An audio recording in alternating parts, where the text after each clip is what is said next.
snake.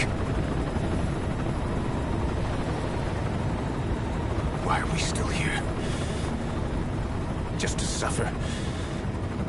Every night, I can feel my leg, and my arm, even my fingers. The body I've lost, the comrades I've lost, won't stop hurting. It's like they're all still there. You feel it too, don't you? I'm the one who got caught up with Cypher.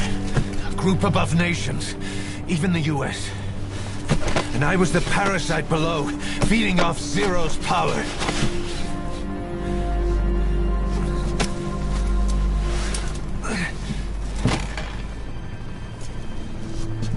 They came after you in Cyprus. Then Afghanistan. Cypher just keeps growing. Swallowing everything in its path. Getting bigger and bigger. Who knows how big now? Boss. I'm gonna make him give back our past. Take back everything that we've lost. And I won't rest until we do. Approaching Mother Base.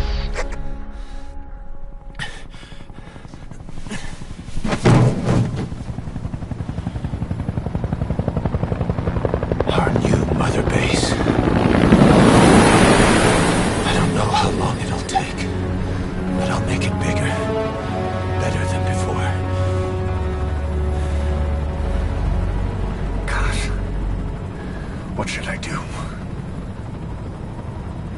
Boss? Tell me. Tell me like you used to.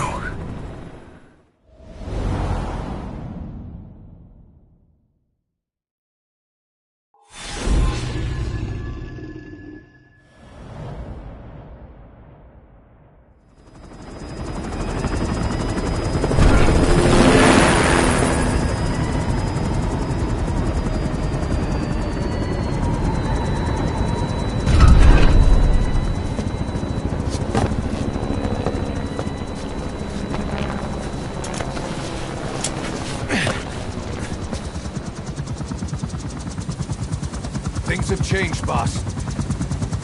We pull in money, recruits, just to combat Cypher. Rubbing our noses in bloody battlefield dirt. All for revenge. The world calls for wet work, and we answer. No greater good. No just cause. Cause. Cypher sent us to hell. But we're going even deeper. I know. I'm already a demon. Heaven's not my kind of place anyway.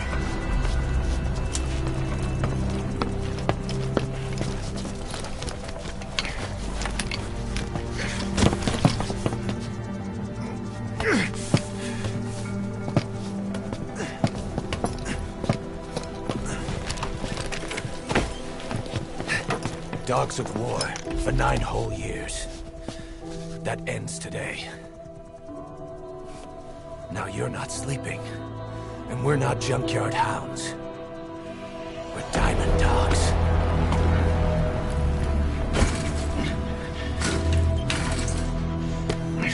Let them talk.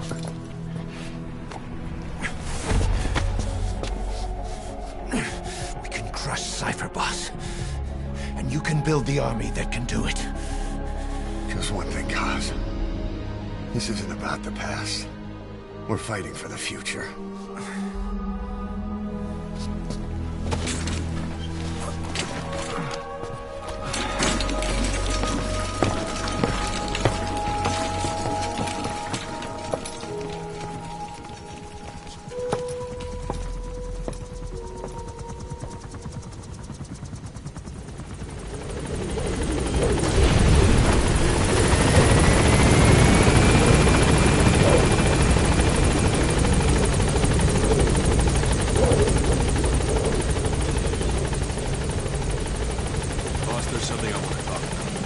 concerns the running of Mother Base. Come meet with me.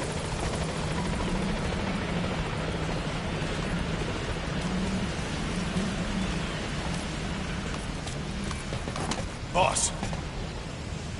This isn't the time.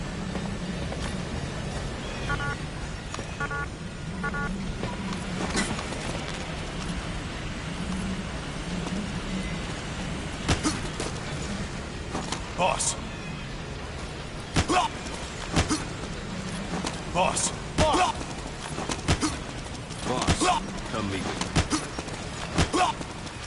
Boss! That's enough.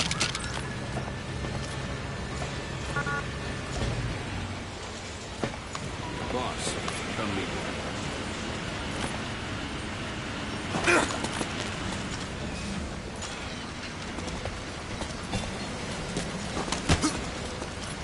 Boss! Boss, come meet with me.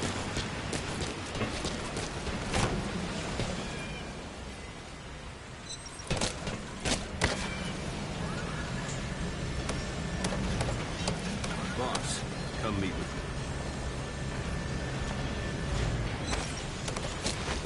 me. Boss! Boss! This isn't the time. You came. Go for them, not me. Thank you, boss. Boss! That's enough. This isn't the time. Give it a rest. Go for them, not me. That's enough. This isn't the time. Give it a rest. You came. This base belongs to you now. Make Diamond Dogs the force it deserves to be. Like any organization, we need good people, and we need to make good use of their talents. Miller asked me to lay that out for you.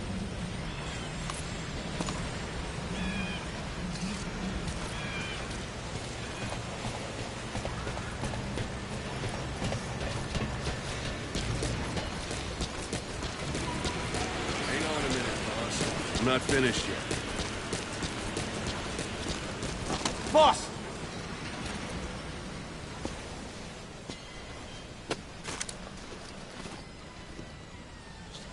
To start bringing people in, use this. It's a Fulton recovery device. When you're in the field, use it to extract any soldiers or prisoners you want back here. And we'll see if we can't persuade them to join the ranks of Diamond Dogs. Go on. Test it out on the staff here. Anyone you want. First, put them to sleep. You have a tranquilizer gun, don't you?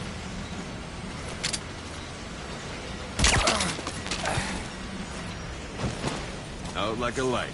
Now approach him and extract him.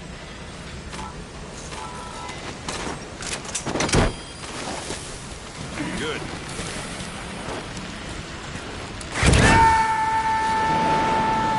Extraction complete.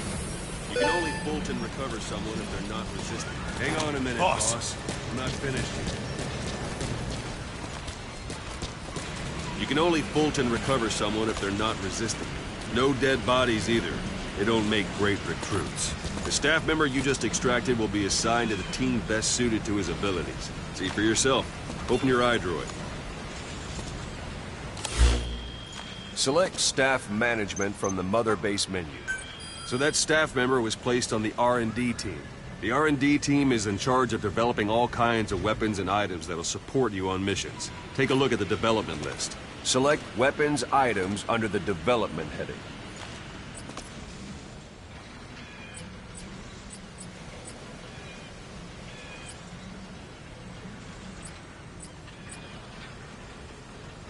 What's wrong? Go back to the Mother Base menu. Select weapons items under the development heading. That's the R&D team's development list. See the item called cardboard box? Didn't seem much use to me, but Miller was adamant that you'd want it on the list. The last word in infiltration technology, or so he said. In any case, we don't have the manpower to develop it just yet. We need more staff on the team. Go extract a few more people. Boss, put the iDroid away from him. You can also Fulton extract individuals you've knocked out. Why don't you try knocking someone out with CQC next? Show them how it's done, boss. Try throwing them. It's the best way to knock someone out. I suppose that works too.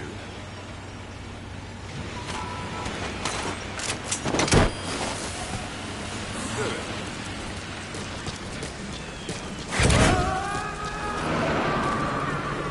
Extraction complete. One thing I should mention. A Fulton extraction won't always be successful. If the person is injured, the shock of it could kill them. And if the weather's unfavorable, well, it could end up going missing. You can determine the chance of success by approaching the person you want to extract. If you want to be sure you can get them out, best carry them to the chopper instead. All right, extract the next staff member. Let's do this, boss. Extract Don't him. pull any Any method you like. Start by knocking him out, or you can put him to sleep.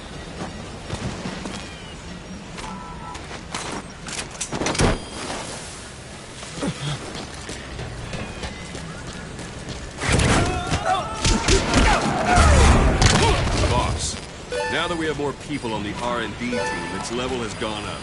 They should be able to develop the cardboard box now. Open your iDroid.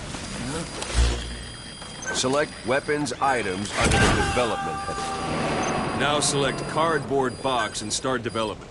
Just be aware that development requires funds. Development has finished. You can have the support unit supply you with weapons and items you've developed.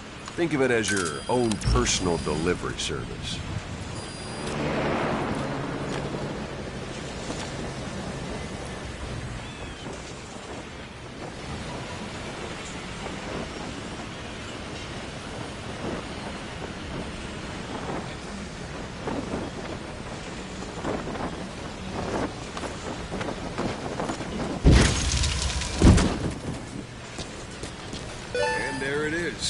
Not sure what it's good for, but Miller said you know what to do. Try it out.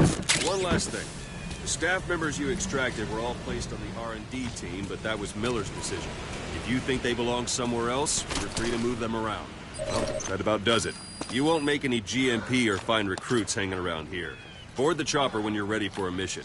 Open your iDroid and select a landing zone to tell it where to pick you up. Or if you're still in the mood for knocking guys on their asses, you can stay around here a while. Give the men some practice. Just come pay me a visit.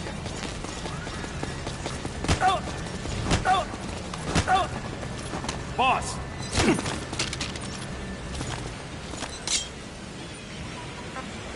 Where are your friends?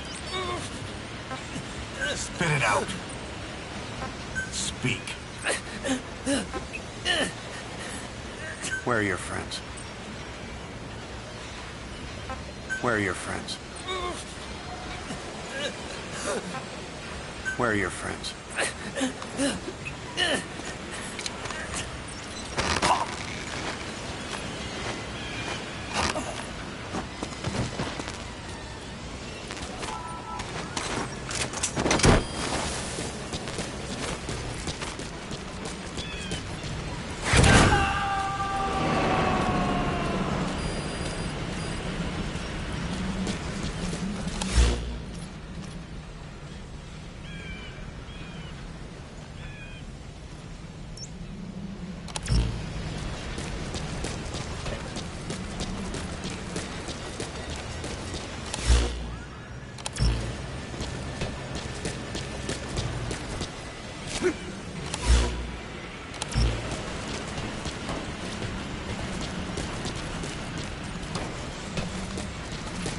Boss, let's practice your CQC. Begin by grabbing it. Once you've grabbed someone, you're free to do as you like. Interrogate him, knock him out, kill him. Scratch that last one for now. Go ahead and knock him out. Let's do this, boss. Good. Go on and extract him.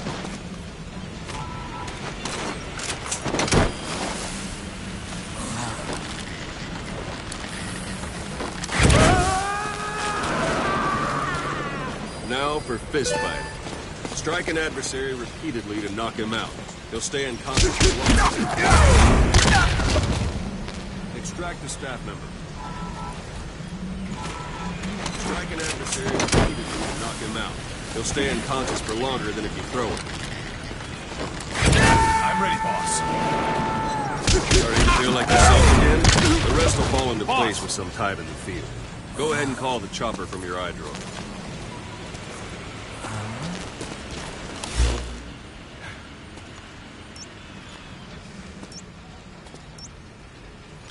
Thanks for that, boss.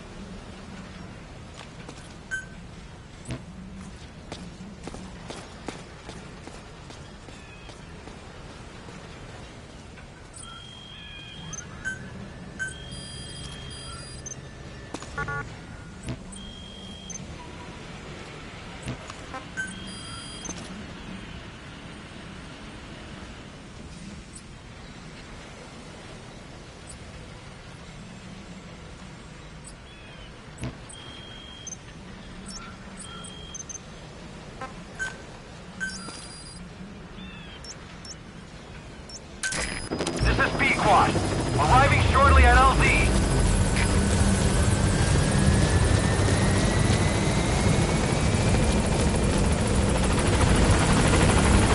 This is Pequod, on station at LZ. Boss.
I know you haven't been back long, but I've prepared a list of missions for you.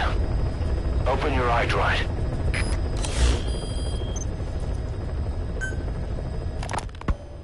You were hospitalized in Dekelia, a British sovereign base area on Cyprus. It's part of British overseas territory that falls outside of Cypriot jurisdiction. You got moved from Cuba's Little America right into Cyprus's Little Britain. Why Dekelia?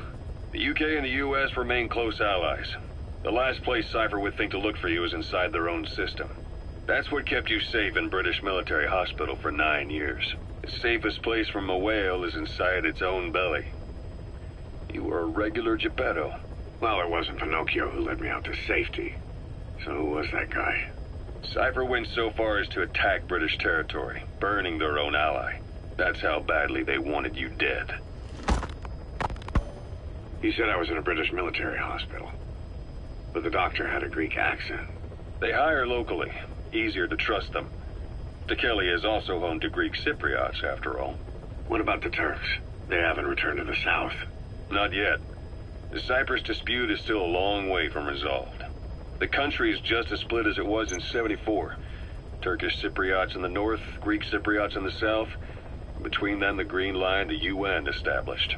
And Dekelia sits right on top of it. It does. Part of the buffer zone between the two groups. Another reason it was the perfect place to hide you. Easy to spot any outsiders snooping around. So how do things stand? Now, last year, the Turks declared that the Turkish Republic of Northern Cyprus is an independent state, though it's only Turkey that recognizes it. In the past, the Greeks and Turks lived side by side in the same villages. There are reasons to fight. Those came from the outside. Greece, Turkey, Britain, America, they all have their own stake in pitting the two sides against each other. But once you spark something like this, it's impossible to control. Both sides build up grudges like debt, without the foresight to see that each act of revenge just fans the flames. And then it's too late for other nations to rush in with peace talks. The embers keep on smoldering. Each nation's arrogance only breeds anarchy. The world is paralyzed by this hunger for revenge. Cyprus is no different.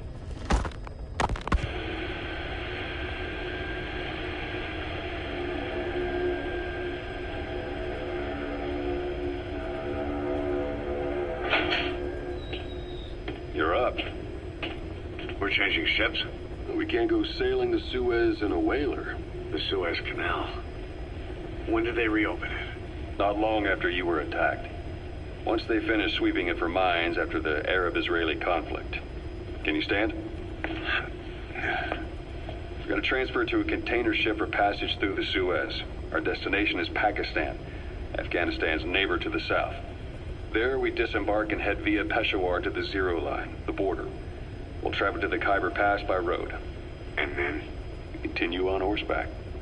Afghanistan's main roads are under Soviet control. We'll need to go around them. It'll be all narrow, winding paths through the mountains. We'll do better on horseback. It's a local guerrilla tactic. They use the higher ridges to avoid air recons. Then they charge down the mountains for ambushes.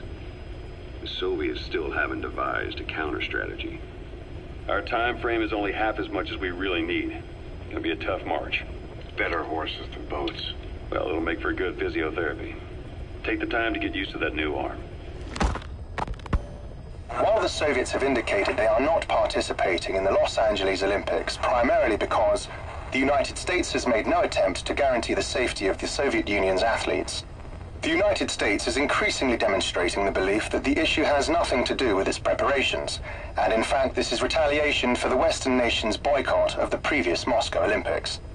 That concludes today's news. That's quite some news. The Soviet Union not attending the LA Olympics? Yeah. Andropov's death has changed some things. They're calling it revenge for the Western boycott of the Moscow Olympics. Countries boycotted the Moscow Olympics? Yes.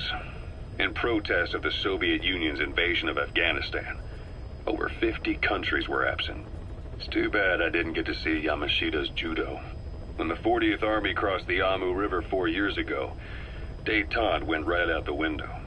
The U.S. Congress chose not to ratify SALT II, and Reagan's hardline politics won him the presidency in a landslide. According to him, the Soviet Union's an evil empire. A second Cold War. And there's been no end to regional conflicts and civil wars. Lebanon, the Falklands, Grenada, Iran, Iraq. The story never changes. Egypt and Israel did sign a peace treaty. But then the driving force on the Egyptian side, President Sadat, was assassinated afterward. Apparently his actions were considered a betrayal of his fellow Arabs. Islamic extremists? Yes. Fundamentalist extremists have been responsible for some bold acts of terrorism in recent years. We've had extremist students in Iran take U.S. embassy workers hostage, and suicide bombings in Lebanon. Over 300 foreign soldiers stationed there have been killed. The countries have yet to develop an effective means of dealing with terrorism. Afraid of losing their own men, they've pulled their forces out, handing private forces a golden opportunity. Private forces? Small armies with no national affiliation, working for the highest bidder. That's right, they got the idea from you. After Mother Base went down, they began spreading to meet the soaring demand. Miller's organization is just one of many PFs now. The entire world is after you. But at the same time, it needs you too. Miller told me about what happened in the Caribbean 9 years ago. You do remember Miller. You'd formed a private army with him. An army with no allegiance to a nation. I remember, but... I see. You're not sure what's fact and what's a fantasy caused by the coma. It's still all a mess, huh? All I can do is tell you the facts as they were told to me. I've gone easy on you up until now, but this is where the hard stuff begins. 1974, the year before you entered your coma. You were in Colombia, operating with a small unit of men, basically mercenaries. Miller was among them. Miller was trying to find a way to turn his and your talents into a line of work. He was looking to start a business where you would fight on behalf of others around the world, those who needed military force. But the reality was, at that time, you didn't have enough gear to equip your own men. Then Miller came across this client. It was a huge job he was offering, but you had a shot at pulling it off. You accepted it and headed into Costa Rica. The client even threw in an offshore facility in the Caribbean. The mother base, that would be your new base of operations. Miller sure did have a head for business. As your mission went on, your unit grew and grew. More weapons, more money. Before you knew it, you were commanding 300 men. As the organization got bigger, your military powers swelled to match. It got so the international community couldn't afford to ignore you. You were just too damn successful for your own good. You, your men, had worn out your welcome. Everyone was out for you. East, West, First World, Third. It was only a matter of time before someone took you down. And that was XOF. Officially, they're an anti-terror unit under the CIA. In reality, they're Cypher's private strike force. They lured you to Cuba using Chico, the Nicaraguan revolutionary kid, and Paz, a mole who worked for Cypher as bait.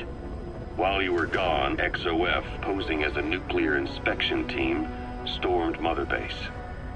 At the same time, C4 they'd placed on the strut legs went off. The whole thing went down in minutes. XOF. Kisses and hugs followed by a big FU. All because of Miller's blind spot. A back door into Mother Base no one suspected. You remember a certain scientist. Huey was responsible for bringing the inspection team on board, giving the enemy a perfect opportunity to hit you at home. You were returning from Cuba when it happened. Mother Base came damn close to taking you with it into the Caribbean. Those of your men out on assignment returned right away. They refused to believe the wreckage in the water they found was Mother Base. But they checked the coordinates again and again, until reality finally settled in. You were supposed to die that day. That was XOF's primary objective. As far as most folks know, you did. The first doctor to see you wasn't even sure what he was looking at. Before they'd even finished operating, your men moved you to that hospital in Cyprus. It was a woman named Eva who arranged that. Rings a bell, huh? Most men in your condition would have been written off right from the start. But you survived. You went straight down to hell, and they pulled you out. Your eye wide open. Full of venom. The days of naked Snake are long gone. Welcome back, Venom Snake. This world still needs you. Here, Snake, try this on. A prosthetic arm. Yeah, Miller was calling it the arm that wasn't there. The physiotherapy's going well. Your arm's bulked up enough for it to fit. There. Perfect. A little time with it, and it'll work better than the real thing. What do you think? Huh. I can still feel my real arm. Well, you better get used to this one quick. You have any pain? Every now and then. Where? My fingertips. My left fingertips. Sounds like phantom pain. Your brain still remembers your old hand. Yeah. What about your vision? Can you see okay? Yeah, at the moment. Now, the shrapnel in your skull is pressing on your optic nerve. I'm told any hard impact could have an effect on your visual cortex. Yeah. The doctor mentioned that. Your brain might process visual information incorrectly. In other words, you could have hallucinations. You might see things that aren't there, or not see things as they really are. You experienced any of that? I think so. When? Right after I wake up. Colors look faded. Colors, huh? Well, that's not a major concern in and of itself, but it could mean the difference between life and death in the field. You'll need to watch out for that. I will. All right. You should continue your physio. We'll be arriving soon. It's the last chance you'll get.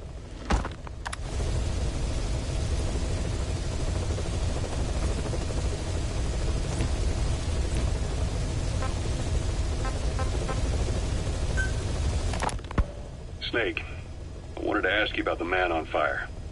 What do you remember from the hospital? Anything we can use? Well, he took off the moment the sprinklers started up. Sprinklers? The fire system? And when he got sprayed with water from the burst pipe, it slowed him down. When we escaped on horseback, he wouldn't cross the river either. And then it started to rain. And he disappeared. Water against fire. Is it that simple? I mean, it makes sense. It's just hard to believe it would work on a guy like that.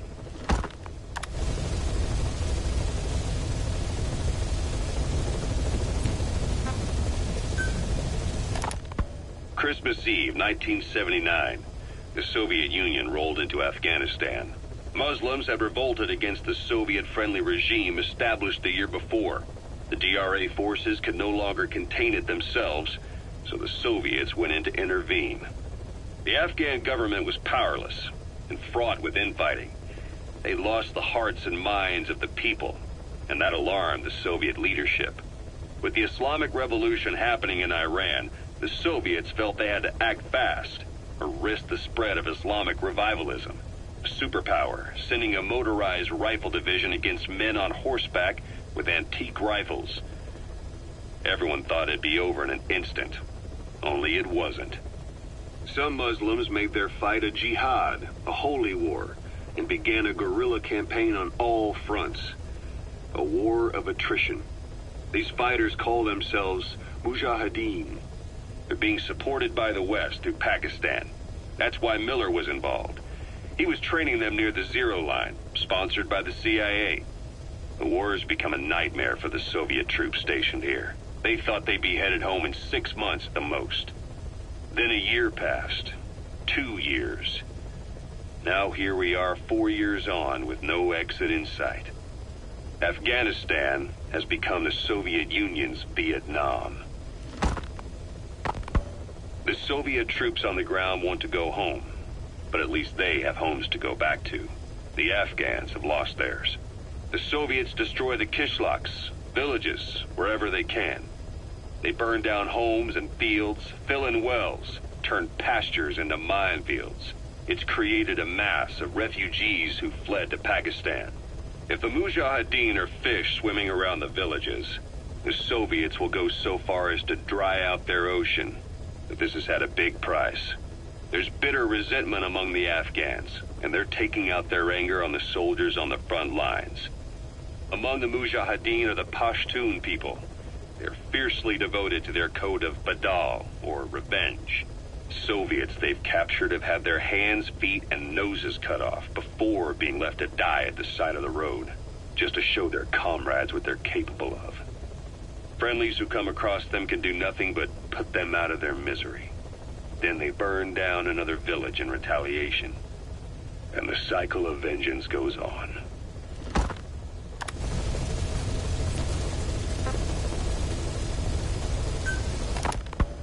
So SALT II still hasn't gone into effect.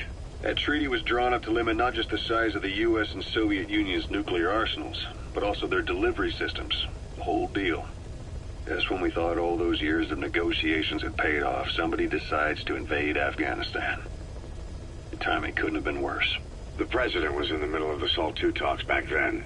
You mean while you were busy trying to stop Peace Walker? I heard. President Ford was meeting with the General Secretary in Vladivostok.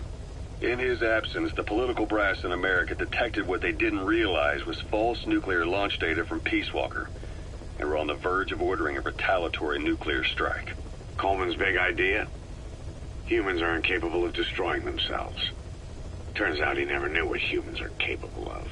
If that AI, the boss, hadn't found a way to stop the fake data transmission, they probably would have gone ahead with the launch. Deterrence was revealed as the pipe dream it was. All thanks to you. And her. The U.S.-Soviet talks looked set to fall through. What happened in Nicaragua no doubt helped trigger a change of heart. But in the end... The time's to find the politics. When you've grabbed their tail, they turn and bite your hand. I first met you 20 years ago now. The place was Selenoyarsk in the Soviet Union. We were enemies. I was with the GRU. You were still fighting for America. 1964. Operation Snake Eater. Its objective? The assassination of the legendary soldier known as the Boss. When you returned home successful, they awarded you the title Big Boss.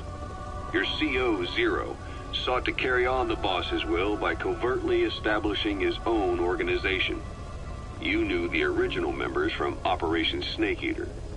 From America, there was David O., or as he was to you, Major Zero. Donald Anderson, a.k.a. Sigint. Dr. Clark, who went by paramedic during the operation. And the fourth, you. From China, there was Eva. And me, Ocelot, from the Soviet Union. 6 in total. To us, government notions of friend and foe were meaningless. As were East and West, we joined forces by our will alone. Our objective was to fulfill the boss's dying wish, to make the world one. And to do it, Zero used the Philosopher's Legacy, the secret war fund you obtained during Operation Snake Eater.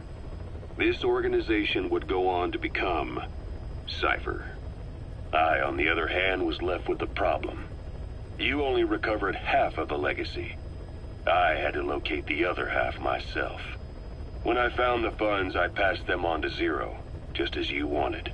I still trusted him in those days. We thought what he was doing was the boss's will, until he started that one project. Les enfants terribles, Zero called it. You parted ways, as did Eva, leaving only Anderson and Clark still with him. I maintained limited contact, although truth be told, we were just keeping tabs on one another. The reason was always you. After you returned to the Army and created Foxhound, you left America. For a time, even I'd lost track of you. I'd imagine Zero did too. You always were the best when it came to hide and seek. Zero created Cypher, an information network to tap into every corner of the globe. Woven together, Cypher's arteries make the world just one big organism. And that's not all. It also monitors the thorn in Zero's side. That's you, tracking your coordinates wherever you might go. The further you strayed from your roots, the larger Zero became. It's as if he was trying to close the gap between you. But before long, he disappeared from public life. Only a few people had direct contact with him. For a time, I was one of them. Then a year after you fell into your coma, he slipped out of sight entirely. Since then, nothing. No photos, no recordings, not even a reliable rumor as to his whereabouts. I tried every method I could think of, but Zero was gone. Freed of his control, his creation, his power continued to grow. Cypher is a great beast, and Zero was its spine. But even without him, it's endured, evolved.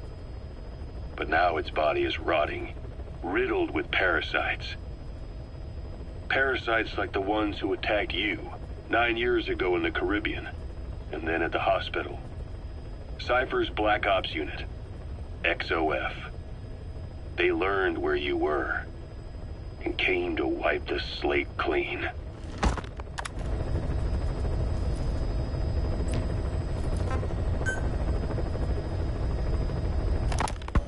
Ocelot, I hear they started calling you Shalashaska in Afghanistan.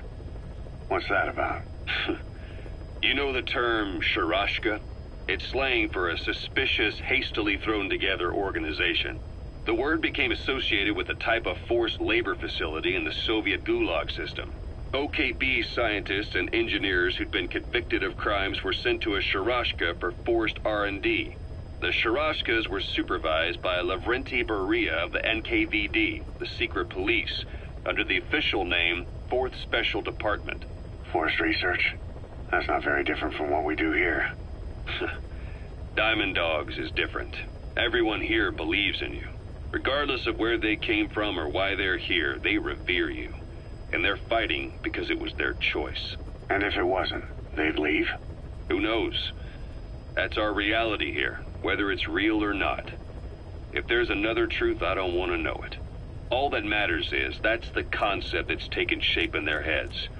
The traces of a group ideology, our superstructure, to put it in Marxist terms. All right. Go on. Right. So anyway, at some point the enemy started calling me Sharashka. This was after the war in Afghanistan broke out. While I was keeping an eye on you in that hospital, I was also heading up interrogations here. The men I broke gave up their comrades and families, everything they wanted to protect them most. No real cause for it. I just let myself get caught up in the old Russian pride. And suddenly I received the honor of becoming Special Interrogation Advisor to the forced labor camps. But the more men I interrogated, the more people saw me as just that, the interrogator. It helped cover my real objective of keeping you safe. You went that far for me? Far enough to keep you alive. I ended up being pretty well known among the Afghan guerrillas. Some of them would have seen me on the battlefield, and that's how I got the second half of the name. Shashka. It's a sword, a type of saber from the Caucasus. Russian dragoons and Cossacks carried them into battle. Now, the Russian Empire had a general by the name of Fyodor Arturovich Keller. His bravery earned him the nickname Russia's Greatest Shashka. Someone must have known about that, because somewhere along the line, Shashka got stuck on the end of Sharashka. The guerrillas were using the name amongst themselves, and by the time I got to hearing about it, pronunciation had wound up as Shalashashka.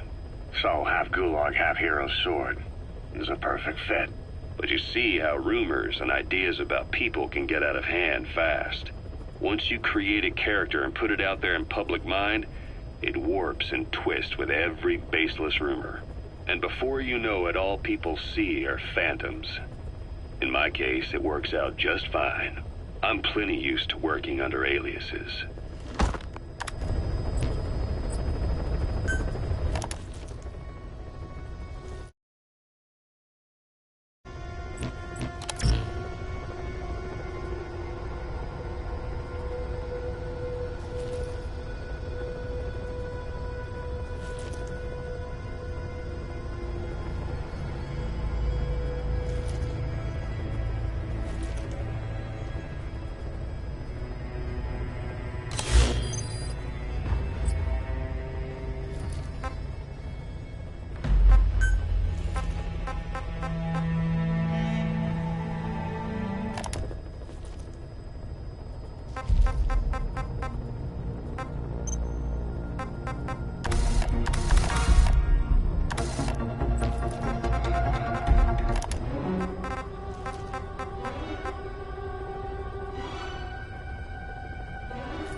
I've taken the job offers Diamond Dogs has received and made a list of those I want you to consider.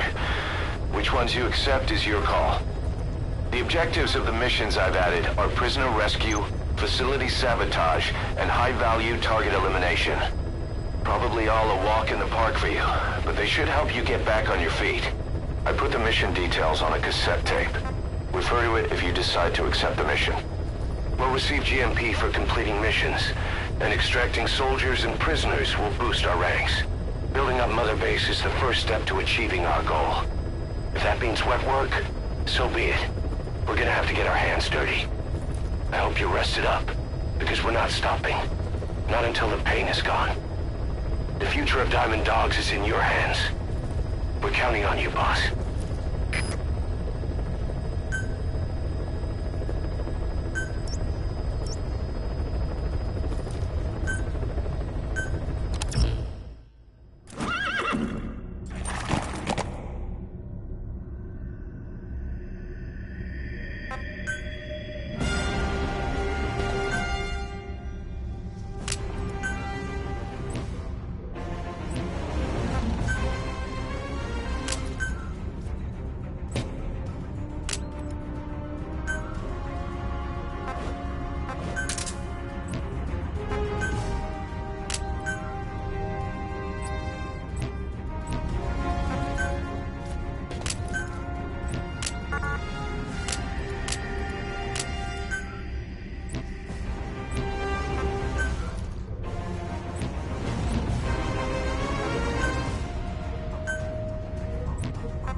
Your target is a Spetsnaz detachment commander. Your orders are to take him out. With skills like his, it'd be a shame to waste him. But I'll leave the method up to you. Boss, make your way to Deshago Calais and eliminate the target.